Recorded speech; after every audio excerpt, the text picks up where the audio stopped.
Welcome to the studio. Actually, I don't know where you're watching this, whether it's on Patreon or YouTube members or second channel. But anyway, thanks for watching.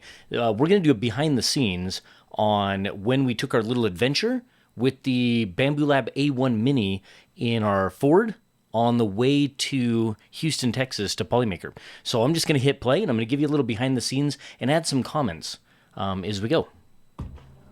Well, we have kind of a problem, but I think we can solve it with 3D printing. So we are south of Moab, Utah, and we're hauling a trailer down to Houston, Texas to Polymaker. And I didn't bring a block for the jack. And So let me add really quick. So not a lot of people understand why a block is necessary, right? So with a particular trailer right there, obviously if I lower that jack, and by the way, I put on an electric jack just because I didn't want to hand crank it multiple times, and I figured it's a new trailer for what we're doing here, so that's why it's an electric jack.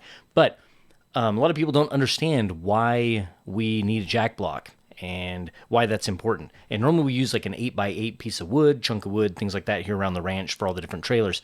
But on the road, if you end up in a situation where you need to put that jack down, but the length of the jack is not long enough to actually lift that tongue off the trailer. And if you're in an emergency, like the trailer's on fire or something like that, and you need to disconnect quick, you could be in trouble. Also, it's just a convenience, right? So I don't have to look for a pile of rocks or a chunk of wood somewhere. And so that's why this was a perfect opportunity to use the printer while we were driving.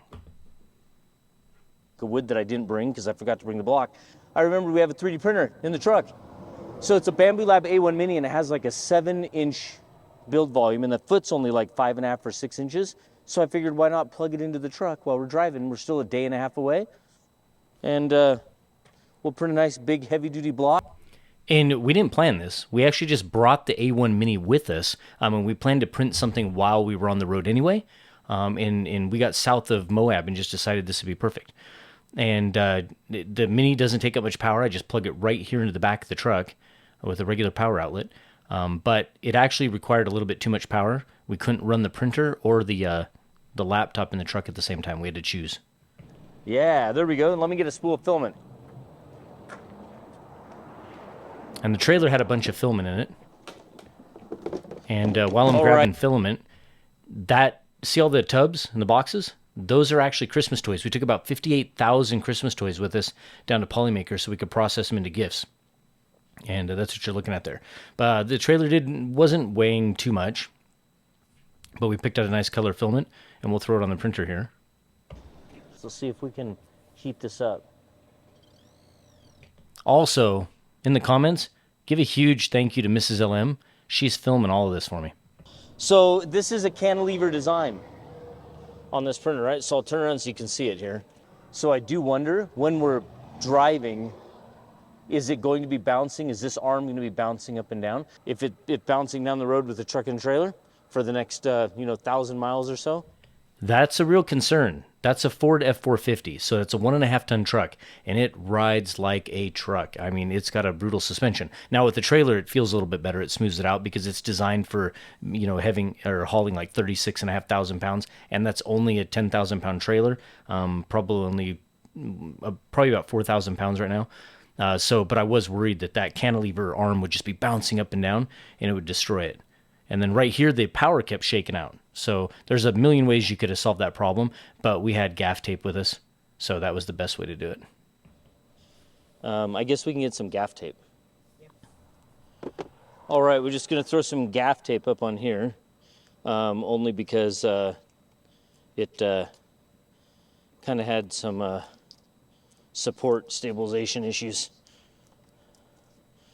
with the power cord coming out of there. All good. What I'm going to do right now is I'm going to jump into Bambu Studio.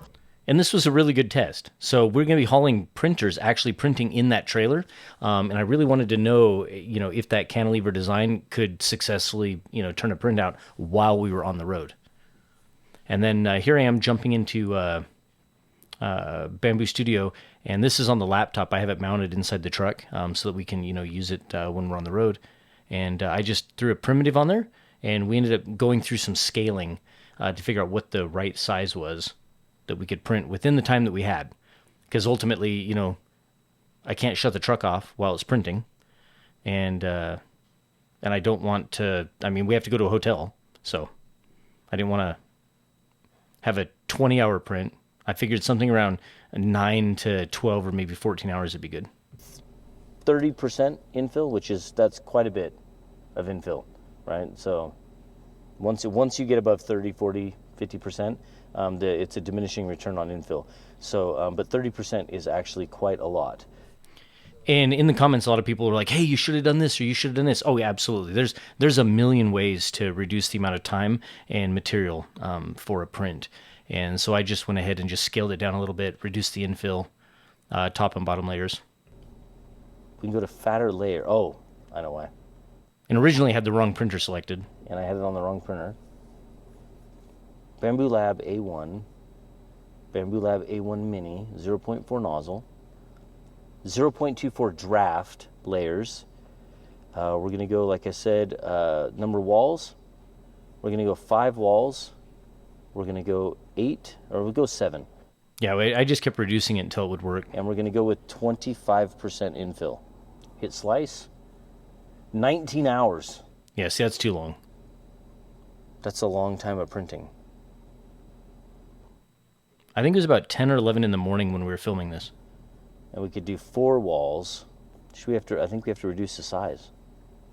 Right? Yeah. Scale, go 150 millimeters. And again, Mrs. LM did such a good job. You know, because, you know, filming, there's a lot more, you know, film, you know, a lot more data that's edited out. So Mrs. LM did a great job filming while I played with the slicer. What do you think? 10 hours, that's doable. We got 10 we're hours. We're going to find out if it's going to support it. Okay, 10 hours is doable. We can't stop the truck. The truck cannot stop running for the next 10 hours. What do you think? Let's do it. All right. So, yeah, no, it's all sliced up. Let me send it right to the printer. And then we got to get back on the road.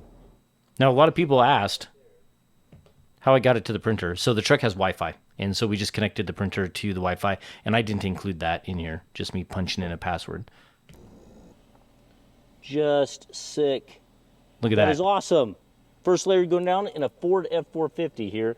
And we're going to head on our way through and past Albuquerque, New Mexico into Texas. Pretty cool. And this is going to be printing the whole time we're driving. Yeah, we forgot to bring a UPS. Yeah, and so if I'd have thought about it, the truck is the UPS now. I should have brought one. Yes, at this point. So now, on the road to Texas while that's printing. And I love this little montage. I see dead ends. Music But is we're good. still going strong. Kind of gives that feeling of what it was like. We had a good time. One-way street, but it feel like it's wrong. Moving like a freight train, getting tired of chugging along. So that train, I told the story on Twitch the other night. That train, let me tell you the story really quick. So we were headed down, that's Price Canyon, Utah, and we were headed down the canyon, and I saw that train coming up, and I wanted to get some B-roll of that train. And so we had to wait for traffic in the canyon or a gap in the traffic. We cut across, made a high-speed U-turn there, and then headed up the canyon at relatively fast speed to get ahead of the train, and then find a place to pull off. And I'd spotted one earlier on the way down. So we come flying in there, hit the brakes, jump out, grab the camera, and we go running up onto these logs to film the train, and that's the shot you're looking at right there. Now, if you watch this before the cut, you're going to see the window on that train open up. And the conductor obviously saw what we did, and he opened up the window and he waves, and then he hits the horn on that train, and all of us jumped. It scared the heck out of all of us. And but I didn't include that in the video, but the whole camera jumps, and I'm like, oh my gosh, that was loud. Because the camera makes that train look further than it is. That train was a lot closer than it was. So it was kind of fun. It was fun that the conductor did that for the kids. I've been trying to say goodbye, but I'm gonna miss you, girl, the second you're gone. Gave me your heart, gave you heartbreak. I'm sorry, I'm lost in this dark place. Somehow I make it to Sunday. I promise I'll be coming back. I'm out down the highway, Beautiful trip. down my regrets. I've been driving for miles and miles and miles. I can't see where it ends. I've been trying to find ways to tell you how I feel. Yeah, but I can't tell you goodbye, cause I know it'll hurt if I let go of the wheel. It's Now, the astute of you might notice that there was a couple shots there in the mirror when there was no trailer. And that is because, well, there wasn't a trailer. Some of this footage was actually taken when we went down the first time. So we made 2 trips to Houston, Texas for the Christmas print drive this last fall. And, you know, I had some B-roll on the first trip that we took down, and I just liked some of the shots that I included it. But anyway, here at the gas station, we're refueling, and you can tell that we lost power a couple times on that print. The printer actually bounced when we hit a couple of bumps on the freeway, high enough to come, like, to be in the air, floating in the air enough that I hit the bump and I turned around and I look at the printer, and the printer's still in the air coming down. And even Mrs. Ellen at one point had to pull the printer out from underneath the seat. It had wedged itself under it. But that little A1 Mini did an incredible job handling all of it. 6 p.m. and it's still printing, and we've had New Mexico roads, worst roads possibly in our country. Worst Huge roads. bounces, and we even lost power on the printer once. It unplugged itself. So we had to use the power resume. Actually, I think that's happened twice now. So anyway, I'll show you what it looks like. Let me get out. We're fueling up. All right. The truck is filthy. It's winter coat. Here we go. This is what it's looking like right here. Oh, spool came off the spool holder. Yeah, it was violent in the back of that truck. But anyway, that's what it looks like. Not bad. It's got a couple Just printing little away marks on it from bouncing down the road, but it's still printing, which is pretty awesome. So we're gonna have that block for the jack before we end tonight. Now we're in Albuquerque, and these roads are bad. These roads were so bad, and I apologize for the shaky camera and audio, but the roads were brutal as we went into Albuquerque, New Mexico, which didn't make it any better. And the printer, still printing. Yeah, handled it really well. Now we pulled over here to get some drinks. Well, you're probably wondering why I brought a 3D printer with us on this trip in the first place. And the truth is, well, I mean, besides being a 3D printing channel, and yeah, we bring 3D printers places, I really think that 3D printers just aren't gadgets anymore. They're tools. They're tools for people's homes, for their garages, for shops. And when you're hauling a trailer across the country, there isn't anything that you can't print with a 3D printer that you take along with you on the adventure. Case in point, the jack, or not the jack, but the block for the trailer, which is awesome. And I think the A1 Mini turned out to be like the perfect machine. Super small, super lightweight, powers from the truck. It's like just a couple hundred watts to power. It turned out it's probably the perfect printer for this application. And so anyway, back at it. It's about done. It's done. Yeah. I mean, you can see some defects there, but I agree. Probably the best printer for this purpose, and unless there's a really tiny Core XY. It's not without issues for bouncing down the highway. We got some problems here. This is from a power outage. That's from a power outage. But I have to say, it's so solid, so heavy. This thing was rattling down the highway. I mean, where the printer was actually catching air, bouncing off of the floor of the truck. That is not bad, and it's heavy. I mean, we still had a couple more hours of driving. It feels like a chunk of wood. Before we could get to a place to test it. Pretty high confidence that jack will work on that. But anyway, we're about 2 hours from our destination where we're sleeping for the night. And here we pulled up to a Buc-ee's here. And there it is. And we're just going to throw it under the jack here. And the truth is, I had full confidence in how this was going to turn out. The truck tongue probably only about 1,000 pounds, so not very much, and that's an awful lot of filament. It was like 800 grams of filament. So it takes a moment here to put the jack down, but I had full confidence that it was going to work. I mean, you could use a stack of wet newspaper. So I wasn't worried about that. But one of the reasons why I didn't actually remove it fully from the truck is because if you've been to a Buc-ee's before, right, they're fantastic places. There's a crown in the middle set of pumps. So it enters low, goes high, and exits low again. And which means that the trailer was actually kind of on the downside. And if I would have fully taken that off the ball, potentially it could have rolled back on me. And so I didn't want to do that. You watching it? That's it. See it? Okay, watch the hitch up here. Take a look right here. Yeah, so it's actually lifting the truck as well. So I was fully lifted up. It was still snagged on the ball there, but it was actually, if you look at the stinger, we're actually beginning to lift the truck up a little bit.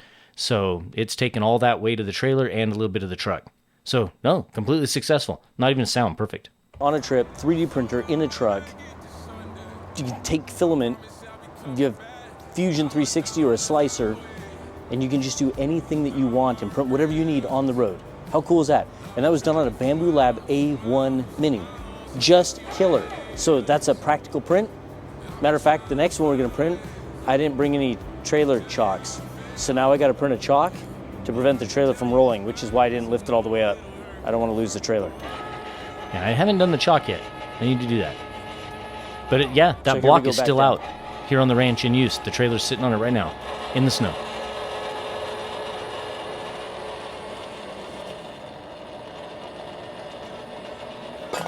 There it is. No, I think it turned out absolutely fantastic.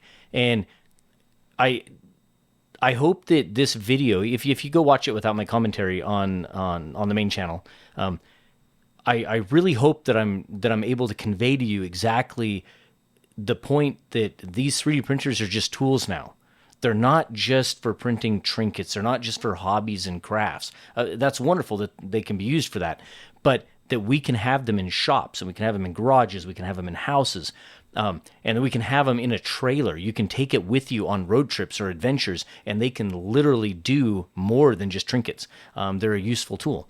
And so if you liked this type of content, if you like this type of adventure, let me know in the comments below. Also, if you're sticking around and you're watching this, let me know if you like these commentaries as well. There's an awful lot that I would like to say when we're making these videos that I don't get to, that we end up cutting out just because it doesn't fit the story or it doesn't fit the length of the video that we want. But if you do, comment below that you like this stuff. I have an awful lot of things to add as far as context goes to the videos that we put out. So if you'd like to see it, comment below. And again, I'm going to let myself give the thank you, and we'll see you in the next one. Anyway, thanks for watching. I hope you enjoyed it. And hey, thanks to our Patreon and YouTube members. Couldn't do this stuff without you. And thanks to Polymaker for this trip down to Houston. And we'll see you in the next one. Looked in her eyes, you could tell she was hurt, so you let go of the wheel.